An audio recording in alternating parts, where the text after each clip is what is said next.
ಅಮೃತಜ್ಞಾನ ವಾಹಿನಿಯ ಎಲ್ಲ ವೀಕ್ಷಕರಿಗೂ ಆದರದ ಸ್ವಾಗತ. ಈ ದಿನದಂದು ಜನ್ಮದಿನ ಹಾಗೂ ಮದುವೆಯ ವಾರ್ಷಿಕೋತ್ಸವ ಆಚರಿಸಿಕೊಳ್ಳುತ್ತಿರುವ ವೀಕ್ಷಕರೆಲ್ಲರಿಗೂ ಹಾರ್ದಿಕ ಶುಭಾಶಯಗಳು. ಇಂದಿನ ಪಂಚಾಂಗ ಪರಾಭವನಾಮ ಸಂವತ್ಸರ ದಕ್ಷಿಣಾಯಣ ವರ್ಷ ಋತು ಶ್ರಾವಣ ಮಾಸ ಶುಕ್ಲಪಕ್ಷ 23 ಆಗಸ್ಟ್ 2026 ಭಾನುವಾಸರ. ಸೂರ್ಯೋದಯ ಬೆಳಗ್ಗೆ 6:12, ಸೂರ್ಯಾಸ್ತ ರಾತ್ರಿ 6:47, ಚಂದ್ರೋದಯ ಮಧ್ಯಾಹ್ನ 3:13, ಚಂದ್ರಾಸ್ತ ರಾತ್ರಿ 2:34. ಆಗಸ್ಟ್ 24 ಇಂದಿನ ತಿಥಿ ಏಕಾದಶಿ ರಾತ್ರಿ 3:22 ಆಗಸ್ಟ್ 24 ರವರೆಗೆ, ನಂತರ ದ್ವಾದಶಿ. ಯೋಗ ವಿಷ್ಕಂಭ ಬೆಳಗ್ಗೆ 6:14 ರವರೆಗೆ, ನಂತರ ಪ್ರೀತಿ. ನಕ್ಷತ್ರ ಮೂಲ ಸಂಜೆ 6:11 ರವರೆಗೆ, ನಂತರ ಪೂರ್ವಾಷಾಢ. ಕರ್ಣ ಒಣಜ ಮಧ್ಯಾಹ್ನ 3:10, ಭದ್ರ ಬೆಳಗಿನ ಜಾವ 4:18 ಆಗಸ್ಟ್ 24 ನಂತರ ಭವ.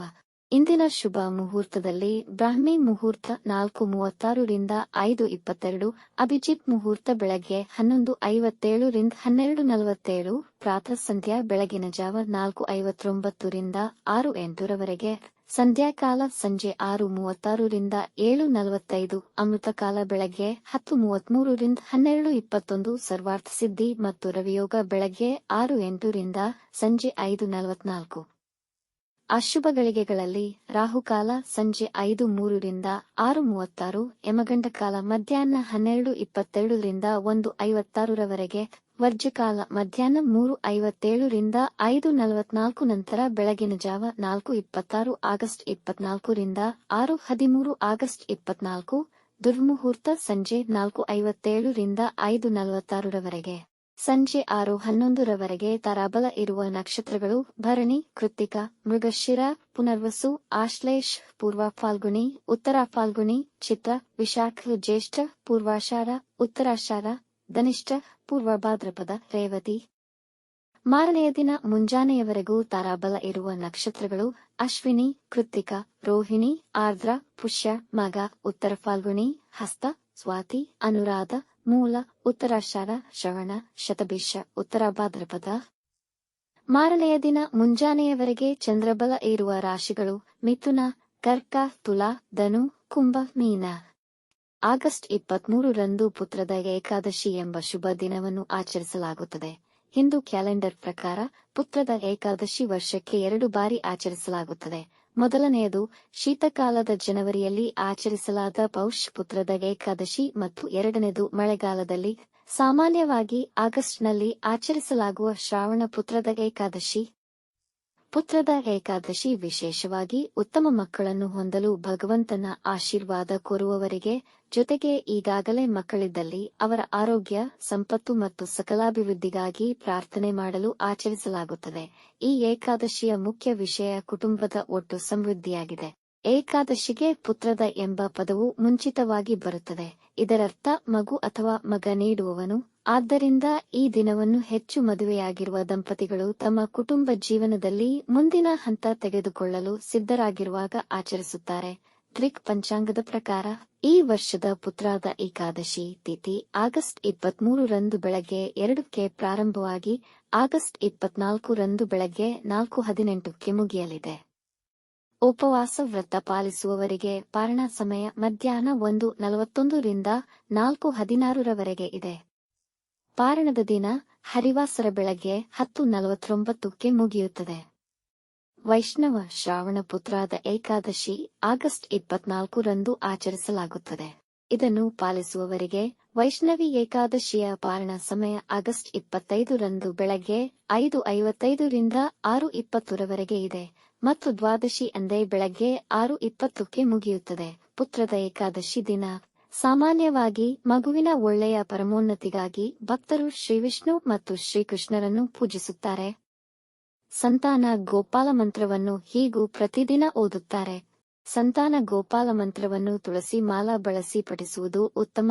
5 ರಿಂದ 11 ಸುತ್ತಿನ ಪೂಜೆಗಳನ್ನು ಶುದ್ಧ ಮತ್ತು ಕೇಂದ್ರೀಕೃತ ಮನಸ್ಸಿನಿಂದ ಮಾಡುವುದು ಸೂಕ್ತ.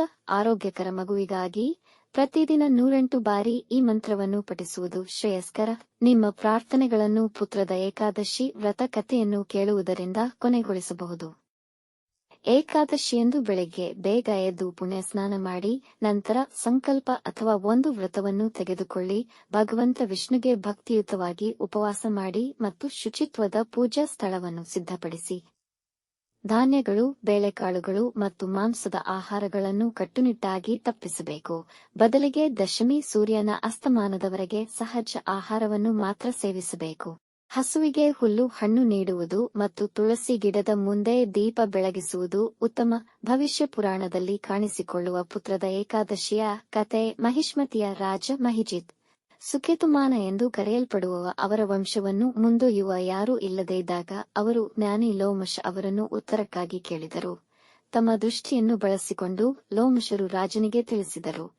ಹಿಂದಿನ ಜನ್ಮದಲ್ಲಿ ರಾಜ ಒಬ್ಬ ಬಡ ವ್ಯಾಪಾರಿಯಾಗಿದ್ದರಂತೆ. ಒಂದು ದಿನ ದರೆ ಬಿಸಿ ಬಿದ್ದಾಗ ಅವರು ನೀರು ಕುಡಿಯಲು ಕೆರೆವರೆಗೆ ಹೋದರು. ಅಲ್ಲಿ ಒಂದು ಹಸು ಮತ್ತು ಅದರ ಹೊಸದಾಗಿ ಜನಿಸಿದ ಕೂಸಿನೊಂದಿಗೆ ತಂಪು ನೀರನ್ನು ಕುಡಿಯುತ್ತಿದ್ದವು. ಅವರು ಆ ಹಸು ಮತ್ತು ಕೂಸನ್ನು ಓಡಿಸಿ ತಾವೇ ನೀರು ಕುಡಿಯಲು ಬಯಸಿದರು ಎಂದು ನಂಬಲಾಗುತ್ತದೆ ಮತ್ತು ಇದು ಈ ಜೀವನದಲ್ಲಿ ಅವರಿಗೆ ಸಂತಾನ ಸಿಗದಿರುವ ಕಾರಣವಾಯಿತು. ರಾಜ ಮತ್ತು ಅವರ ರಾಣಿ ಪುತ್ರದ ಏಕಾದಶಿಯನ್ನು ಉಪವಾಸ ಭಕ್ತಿಯಿಂದ ಮಾಡಬೇಕು ಮತ್ತು ಶ್ರೀ ವಿಷ್ಣುವನ್ನು ಆರಾಧಿಸಬೇಕು ಎಂದು ಲೋಮಶರು ಸಲಹೆ ನೀಡಿದರು. ಲೋಮಶರು ಹೇಳಿದಂತೆ ನಡೆದುಕೊಂಡ ರಾಜನು ಶೀಘ್ರದಲ್ಲೇ ಧೈರ್ಯವಂತ ಮತ್ತು ಉತ್ತಮ ಮಗನನ್ನು ಪಡೆದುಕೊಂಡರು. ಇಂದಿನ ರಾಶಿ ಭವಿಷ್ಯ. ಮೇಷರಾಶಿ. ಈ ದಿನ ನಿಮ್ಮ ಕೆಲಸಗಳನ್ನು ಜಾಣ್ಮೆಯಿಂದ ನಿರ್ವಹಿಸುವಿರಿ. ಇಂದು ನಿಮ್ಮ ಎಲ್ಲಾ ಕೆಲಸಗಳನ್ನು ಸಮಯಕ್ಕೆ ಸರಿಯಾಗಿ ಪೂರ್ಣಗೊಳಿಸುವಿರಿ. ಕೆಲಸದ ಸ್ಥಳದಲ್ಲಿ ಅಧಿಕಾರಿಗಳೊಡನೆ ಅಸಮಾಧಾನವಾಗುವ ಸಂಭವವಿದೆ. ಹಣಕಾಸಿನ ವಿಷಯಕ್ಕೆ ದಿನ ಅನುಕೂಲಕರವಾಗಿದೆ. ಕೆಲಸದ ವಿಷಯದಲ್ಲಿ ದೂರ ಪ್ರಯಾಣ ಮಾಡಬಹುದು. ಮನೆಯಲ್ಲಿ ಧಾರ್ಮಿಕ ಕಾರ್ಯಗಳು ನಡೆಯಬಹುದು. ಕುಟುಂಬದವರೊಂದಿಗೆ ಉತ್ತಮ ಹೊಂದಾಣಿಕೆ ಹೊಂದಿರುವಿರಿ. ವೃಷಭ ರಾಶಿ. ಈ ದಿನ ಹೆಚ್ಚಿನ ಏರಿಳಿತಗಳಿರುವ ಸಾಧ್ಯತೆಯಿದೆ. ನಿಮ್ಮ ಕೆಲಸಗಳನ್ನು ಎಚ್ಚರಿಕೆಯಿಂದ ಮಾಡಿ, ಗಾಯಗಳಾಗುವ ಸಾಧ್ಯತೆಯಿದೆ. ಕಚೇರಿಯಲ್ಲಿ ನಿಮ್ಮ ಕಾರ್ಯವೈಖರಿ ಮತ್ತು ಪ್ರಭಾವಶಾಲಿ ಮಾತಿಗೆ ಎಲ್ಲ ಮೆಚ್ಚುವರು. ಇಂದು ಯಾರನ್ನೂ ನಂಬಬೇಡಿ. ನಿಮ್ಮ ಸಂಗಾತಿಯ ಆರೋಗ್ಯದ ಕಡೆ ಗಮನವಹಿಸಬೇಕು. ಇಂದು ಅನಾರೋಗ್ಯಕ್ಕೆ ಹೆಚ್ಚು ಹಣ ಖರ್ಚು ಮಾಡುವ ಸಾಧ್ಯತೆಯಿದೆ. ವೈವಾಹಿಕ ಜೀವನ ಮತ್ತು ಪ್ರೇಮ ಸಂಬಂಧಗಳಲ್ಲಿ ಸಮಸ್ಯೆಗಳಿರುವುದು. ಮಿಥುನ ರಾಶಿ. ಆದಾಯದ ವಿಷಯದಲ್ಲಿ ಈ ದಿನ ಅನುಕೂಲಕರವಾಗಿರುತ್ತದೆ. ಮನೆ ವಾತಾವರಣದಲ್ಲಿ ಶಾಂತಿ ಮತ್ತು ಸಮಾಧಾನವಿರುವುದು ಹಾಗೂ ಸಂಗಾತಿಯೊಡನೆ ಸಂಬಂಧವು ಮಧುರವಾಗಿರುತ್ತದೆ. ಹಣ ಸಂಪಾದನೆಗೆ ಹೊಸ ಅವಕಾಶಗಳು ದೊರೆಯುವುದು. ಇಂದು ಮತ್ತು ಸಾಮಾಜಿಕ ಕಾರ್ಯಕ್ರಮಗಳಲ್ಲಿ ಕೇಂದ್ರಬಿಂದುಗಳಾಗಿರುತ್ತೀರಿ. ಈ ದಿನ ನಿಮ್ಮ ಕೆಲವು ಆಸೆಗಳು ನೆರವೇರಬಹುದು. ವ್ಯಾಪಾರದಲ್ಲಿ ಯಶಸ್ಸನ್ನು ಸಾಧಿಸಬಹುದು. ಕಟಕ ರಾಶಿ. ಈ ದಿನ ನಿಮಗೆ ಅನುಕೂಲಕರವಾಗಿದೆ. ವ್ಯಾಪಾರ ಹಾಗೂ ವೃತ್ತಿಯಲ್ಲಿ ನಿಮಗೆ ಸಹೋದ್ಯೋಗಿಗಳೊಂದಿಗೆ ಉತ್ತಮ ಸೌಹಾರ್ದತೆ ಇರುವುದು. ಈ ದಿನ ನಿಮ್ಮ ಕೆಲಸದ ಸ್ಥಳದಲ್ಲಿ ಸಕ್ರಿಯರಾಗಿರುತ್ತೀರಿ ಮತ್ತು ಯಾರನ್ನು ಅತಿಯಾಗಿ ಅವಲಂಬಿಸಬೇಡಿ. ನೀವು ಇಂದು ನಿಮ್ಮದೇ ನಿರ್ಧಾರಗಳನ್ನು ತೆಗೆದುಕೊಳ್ಳುವುದನ್ನು ತಪ್ಪಿಸಬೇಕು. ಮಕ್ಕಳ ಕುರಿತಾಗಿ ಒಳ್ಳೆಯ ಸುದ್ದಿ ಕೇಳುವಿರಿ. ಕುಟುಂಬದಲ್ಲಿ ಸಮಾಧಾನದಿಂದ ವರ್ತಿಸಿ. ಸಿಂಹರಾಶಿ. ಕೆಲಸದ ಸ್ಥಳದಲ್ಲಿ ವಾದಗಳಾಗುವ ಪರಿಸ್ಥಿತಿ ಏರ್ಪಡಬಹುದು. ನಿಮ್ಮ ವ್ಯಾಪಾರದಲ್ಲಿ ಮಂದಗತಿಯನ್ನು ಕಾಣುವಿರಿ. ಕೆಲಸಗಳು ಪೂರ್ಣಗೊಳ್ಳುವ ಹಂತದಲ್ಲಿ ಹಾಳಾಗಬಹುದು. ವಿದ್ಯಾರ್ಥಿಗಳು ತಮ್ಮ ವೃತ್ತಿ ಜೀವನದ ಬಗ್ಗೆ ಗೊಂದಲಕ್ಕೊಳಗಾಗಬಹುದು. ಇಂದು ಮನೆಯಲ್ಲಿ ಸಮಸ್ಯೆಗಳಿರುವ ಸಂಭವವಿದೆ. ಹಣದ ವ್ಯವಹಾರದಲ್ಲಿ ಜಾಗರೂಕರಾಗಿರಿ. ಅಕ್ರಮ ಚಟುವಟಿಕೆಗಳಿಂದ ದೂರವಿರಿ. ಹೊಟ್ಟೆನೋವು ಉಂಟಾಗಬಹುದು. ಕನ್ಯಾ ರಾಶಿ. ಇಂದು ಹೆಚ್ಚಿನ ವಿಶ್ರಾಂತಿಯ ಅವಶ್ಯಕತೆ ಇರುವುದು. ನಿಮ್ಮ ಬೇಜವಾಬ್ದಾರಿತನದಿಂದಾಗಿ ಉತ್ತಮ ಅವಕಾಶಗಳನ್ನು ಕಳೆದುಕೊಳ್ಳಬಹುದು. ಆಧ್ಯಾತ್ಮಿಕ ಆಲೋಚನೆಗಳು ನಿಮ್ಮ ಮೇಲೆ ಆಳವಾದ ಪ್ರಭಾವ ಬೀರುತ್ತದೆ. ಇಂದು ಯಾವುದೇ ಮುಖ್ಯ ನಿರ್ಧಾರಗಳನ್ನು ತೆಗೆದುಕೊಳ್ಳದಿರುವುದು ಉತ್ತಮ. ಪ್ರಯಾಣ ಮಾಡುವಾಗ ಮತ್ತು ವಾಹನ ಚಲಿಸುವಾಗ ಹೆಚ್ಚಿನ ಜಾಗ್ರತೆ ವಹಿಸಿ. ನಿಮ್ಮ ಸಂಗಾತಿಯೊಂದಿಗೆ ಇದ್ದ ಒತ್ತಡವನ್ನು ನಿವಾರಿಸುವಿರಿ. ತುಲಾರಾಶಿ. ವೃತ್ತಿ ಜೀವನದಲ್ಲಿ ಕೆಲವು ಅತ್ಯುತ್ತಮ ಸನ್ನಿವೇಶಗಳನ್ನು ಅನುಭವಿಸಬಹುದು. ಸಹೋದ್ಯೋಗಿಗಳ ಸಹಕಾರ ಹಾಗೂ ಅಧಿಕಾರಿಗಳ ಬೆಂಬಲ ನಿಮಗೆ ಸಂತೋಷ ಉಂಟುಮಾಡಬಹುದು. ಸಂದರ್ಭಗಳು ಸಂಪೂರ್ಣವಾಗಿ ನಿಮ್ಮ ಪರವಾಗಿದೆ. ಇಂಪೋರ್ಟ್ ಎಕ್ಸ್ಪೋರ್ಟ್ ಸಂಬಂಧಿಸಿದ ವ್ಯವಹಾರಗಳಲ್ಲಿ ಹೆಚ್ಚಿನ ಲಾಭ ನಿರೀಕ್ಷಿಸಬಹುದು. ಈ ದಿನ ನೀವು ಪ್ರಯಾಣ ಮಾಡುವಿರಿ. ನಿಮ್ಮ ಆಹಾರ ಸೇವನೆಯ ಬಗ್ಗೆ ಎಚ್ಚರವಿರಲಿ. ವೃಶ್ಚಿಕ ರಾಶಿ. ಹೊಸ ಕೆಲಸ ಮತ್ತು ವ್ಯಾಪಾರಕ್ಕೆ ದಿನ ಅನುಕೂಲಕರವಾಗಿಲ್ಲ.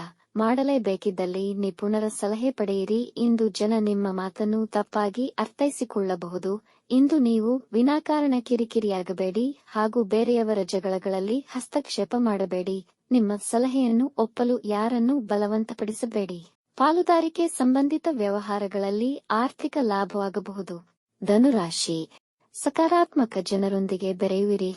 ಕೆಲಸದ ಸ್ಥಳದಲ್ಲಿ ನಿಮ್ಮ ಪ್ರಾಬಲ್ಯ ಹೆಚ್ಚುವುದು. ಅಧಿಕಾರಿಗಳು ನಿಮಗೆ ತಮ್ಮ ಮೆಚ್ಚುಗೆಯನ್ನು ತೋರ್ಪಡಿಸಬಹುದು, ಇಲ್ಲವೇ ಅಂತಹ ಸಂದರ್ಭಗಳನ್ನು ನಿರ್ಮಾಣ ಮಾಡಬಹುದು. ವ್ಯವಹಾರದಲ್ಲಿ ಸಹೋದ್ಯೋಗಿಗಳು ನಿಮ್ಮ ಸಲಹೆ ಸಹಕಾರ ಬಯಸಬಹುದು. ಜನ ನಿಮ್ಮ ಆದರ್ಶವಾದವನ್ನು ಅತಿಯಾಗಿ ಮೆಚ್ಚುವರು. ನಿಮ್ಮ ಗುರಿಗಳನ್ನು ಸಮಯಕ್ಕೆ ಸರಿಯಾಗಿ ಸಾಧಿಸುವಿರಿ. ಮಕರ ರಾಶಿ, ನಿರ್ಧಾರಗಳು ತೆಗೆದುಕೊಳ್ಳಲು ಸಮಯ ಅನುಕೂಲಕರವಿಲ್ಲ. ಕೆಲಸದ ಸ್ಥಳದಲ್ಲಿ ನಕಾರಾತ್ಮಕ ವಾತಾವರಣವಿರಬಹುದು. ನಿಮ್ಮ ನಿಷ್ಠುರ ನಡತೆಯಿಂದ ಜಗಳಗಳಾಗುವ ಸಾಧ್ಯತೆಯಿದೆ. ಇಂದು ಜನಗಳ ಕೋಪಕ್ಕೆ ಗುರಿಯಾಗಿ ಅಹಿತಕರ ಸನ್ನಿವೇಶ ಹಾಗೂ ಅಶುಭ ಸುದ್ದಿಯನ್ನು ಕೇಳಬೇಕಾಗಬಹುದು. ಇಂದು ಅನವಶ್ಯಕ ಪ್ರಯಾಣಗಳನ್ನು ತಪ್ಪಿಸಿ. ಆದಾಯದ ಇಳಿಕೆಯಿಂದ ಖರ್ಚಿನ ಕೆಲವು ವಿಷಯಗಳು ನಿಮ್ಮನ್ನು ಬಾಧಿಸಬಹುದು. ಕುಂಭರಾಶಿ, ಇಂದು ವ್ಯಾಪಾರದಲ್ಲಿ ಹೆಚ್ಚಿನ ಲಾಭ ದೊರೆಯುವುದು. ನಿಮ್ಮ ಹಿಂದಿನ ಪರಿಶ್ರಮಕ್ಕೆ ಇಂದು ಉತ್ತಮ ಫಲ ದೊರೆಯುವುದು. ನಿಮ್ಮ ಮನೆಯಲ್ಲಿ ಶಾಂತಿ ಮತ್ತು ಸಂತೋಷವಿರುವುದು. ಮನೆಯವರ ಸಹಕಾರ ದೊರೆಯುವುದು. ನಿಮ್ಮ ಸಂಗಾತಿಯೊಂದಿಗೆ ನಿಮ್ಮ ಮನಸ್ಸಿನ ಭಾವನೆಗಳನ್ನು ಹಂಚಿಕೊಳ್ಳುವಿರಿ. ನಿರುದ್ಯೋಗಿಗಳು ಉದ್ಯೋಗ ಪಡೆಯುವ ಸಾಧ್ಯತೆಗಳಿವೆ. ನಿಮಗೆ ಜನರಿಂದ ಸಹಾಯ ಸಿಗುವುದು. ಇಂದು ನೀವು ಶುಭ ಸುದ್ದಿ ಕೇಳುವಿರಿ. ಮೀನ ರಾಶಿ, ನೀವು ಸ್ಥಿರ ಮತ್ತು ಉತ್ತಮ ಭಾವನೆ ಹೊಂದಿರುತ್ತೀರಿ. ಇಂದು ಕೆಲಸದಲ್ಲಿ ಹೆಚ್ಚು ಸಕ್ರಿಯರಾಗಿರುತ್ತೀರಿ. ಇಂದು ಕೆಲಸದ ಹುಡುಕಾಟದಲ್ಲಿರುವವರು ಕೆಲಸ ಪಡೆಯುವಲ್ಲಿ ಯಶಸ್ವಿಯಾಗುವರು. ನಿಮ್ಮ ಮಾತುಗಳಿಂದ ನಿಮ್ಮ ಸಂಗಾತಿಗೆ ನೋವುಂಟಾಗುವುದು. ಮಾತಿನ ಮೇಲೆ ಗಮನವಿರಲಿ, ಯೋಚಿಸಿ ಮಾತಾಡಿ. ವಿದ್ಯಾ ಕ್ಷೇತ್ರದಲ್ಲಿ ಕಾರ್ಯನಿರ್ವಹಿಸುತ್ತಿರುವವರಿಗೆ ಸಂತೋಷದಾಯಕ ದಿನ. ಇಂದು ಸಂತೋಷಕರ ಸುದ್ದಿಯನ್ನು ಕೇಳುವಿರಿ. ವೀಕ್ಷಿಸಿದ ಎಲ್ಲರಿಗೂ ಧನ್ಯವಾದಗಳು. ನಮ್ಮ ಚಾನೆಲ್ ಅನ್ನು ಸಬ್ಸ್ಕ್ರೈಬ್ ಮಾಡಿ, ಲೈಕ್ ಮಾಡಿ, ಶೇರ್ ಮಾಡಿ. ತಪ್ಪದೇ ಬೆಲ್ ಐಕಾನ್ ಪ್ರೆಸ್ ಮಾಡಿ.